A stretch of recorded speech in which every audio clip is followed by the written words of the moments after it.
এখানে আমি নিয়ে নিলাম মোরলা মাছ। এই মাছটা একটু আলাদাভাবে রান্না করব আজকে আমি।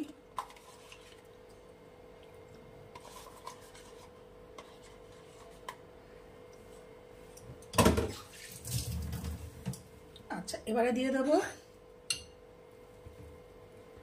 এর মধ্যে পেঁয়াজ কুচি। দুটো বড় পেঁয়াজ আমি এখানে কুচি করে নিয়েছি, দিয়ে দিলাম পেঁয়াজ কুচি। দিয়ে দিলাম 1 চামচ কাঁচা লঙ্কা বাটা,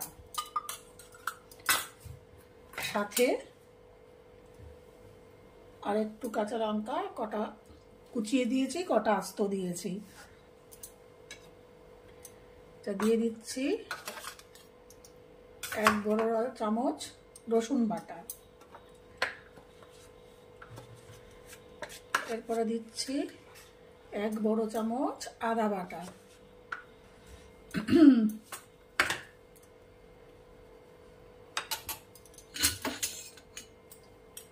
দিয়ে দেব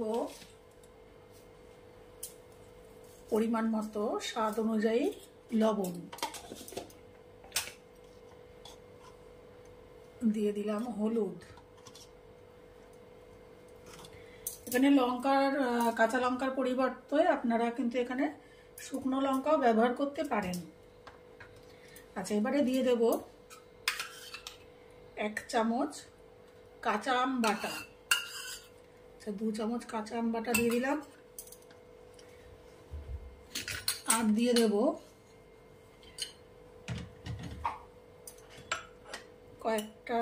একটা পিঠ একটু কাঁচা আম আমি কুচিয়ে রেখেছি, দিয়ে দিলাম কুচি।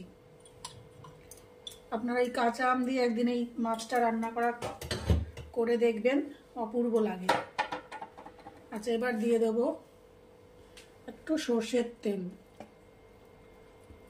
এই রান্নাটা আমি প্রসেসটাও একটু আলাদা মতন করব, ঠিক পাতুরি না, বাটি চচ্চড়ি, কিন্তু আলাদা টাইপের।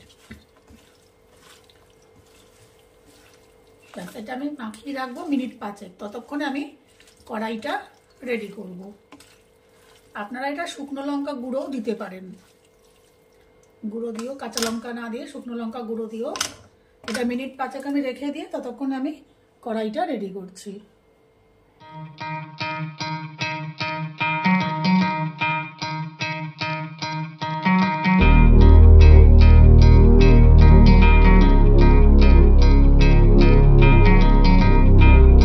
এবারে আমি একটা কড়াই নিয়েছি, কড়াইয়ের মধ্যে দিয়ে দিচ্ছি কলা পাতা।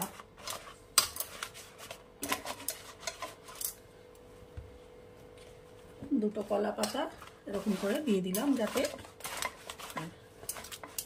ব্যাস। এবার এর মধ্যে দিয়ে দেব মাখিয়ে রাখা মাছগুলো।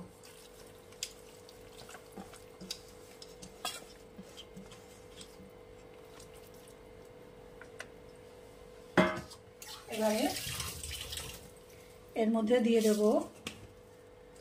অল্প একটু চিনি,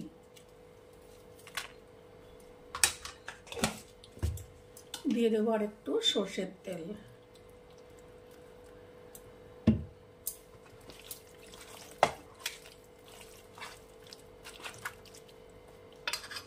ব্যাস,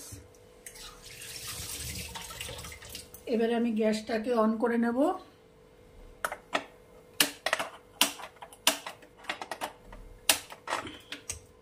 গ্যাসটাকে অন করে নিয়েছি।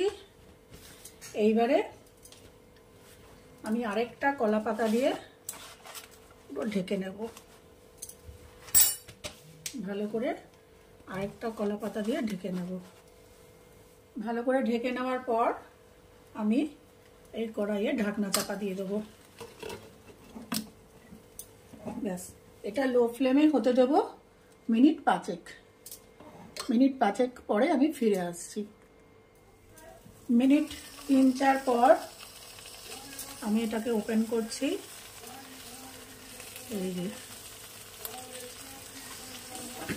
কলা পাতাটা সরিয়েই দেই, একটু নাড়া দিতে হবে।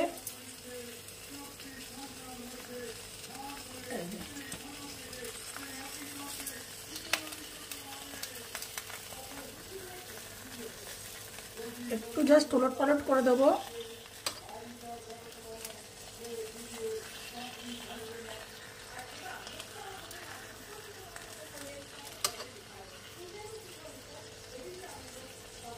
একটু নাড়াচাড়া করে দিলাম, এর মধ্যে কিন্তু কোনো জল পড়বে না।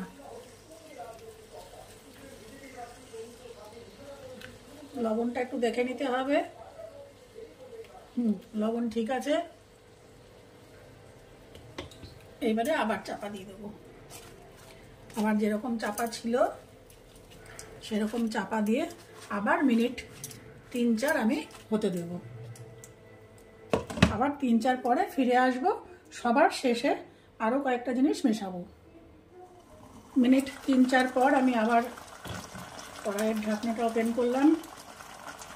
এবারে আবার কলা পাতাগুলো নামিয়ে রাখছি। গ্যাসের কিন্তু ফ্লেম একদম কম, লো। কলা পাতাগুলো এভাবে একটু সরিয়ে দেব। সরিয়ে দিয়ে রান্না প্রায় মানে ম্যাক্সিমামটাই হয়ে গেছে। এবারে আমি এর মধ্যে দিয়ে দেব একটু সর্ষে বাটা, 1 চামচ মতন। জাস্ট এটা নুন আর হলুদ দিয়ে একটু বাটা আছে, আর কিচ্ছু করা নেই এর মধ্যে। একটু সর্ষে বাটা দিয়ে হালকা হাতে মাছগুলোকে মিশিয়ে নেব। মিশিয়ে নিয়ে আরও মিনিট খানেক হতে দিয়ে আমি নামিয়ে নেব। আর এটার মধ্যে কিন্তু কোনো ধনে পাতা যায় না। ধনে পাতা দিলে পরে কাঁচা আমের যে ফ্লেভারটা, যে টেস্টটা, ফ্লেভার টেস্ট সবই ধনে পাতায় ঢেকে যাবে। সুতরাং এটার মধ্যে কোনো ধনে পাতা ব্যবহার করা যাবে না। এরকম করে হালকা হাতে আমি মাখিয়ে নেব। মাখিয়ে এটাকে মিনিট খানেক আমি আবার এরকম চাপা দিয়ে দেবো। চাপা দিয়ে এই গ্যাসের ফ্লেম কমিয়ে জাস্ট মিনিট খানেক একটু হতে দিয়ে আবার নামিয়ে নেব। জাস্ট মিনিট খানেক পর আমি জাস্ট 1 মিনিট হয়েছে, 1 মিনিট পর আমি আবার খুলে নিচ্ছি। আমার রান্না শেষ। আমি পাতাটা তুলে দেখাই। এই যে পুরো মোরলা মাছের, আম দিয়ে মোরলা মাছ বা মোরলা মাছের ঝাল, আপনারা যা খুশি বলতে পারেন, অপূর্ব একটা টেস্ট হয়। আপনারা এর মধ্যে আরেকটু কাঁচা লঙ্কা দিয়ে সার্ভ করার সময় একটু কাঁচা লঙ্কা কুচি বা কাঁচা লঙ্কা চেরা দিয়েও সার্ভ করতে পারেন। এরকম একটু ঝোল ঝোল থাকবে। এটা কিন্তু একদম কষা কষা হবে না। ফিরে আসছি প্লেটিং করে।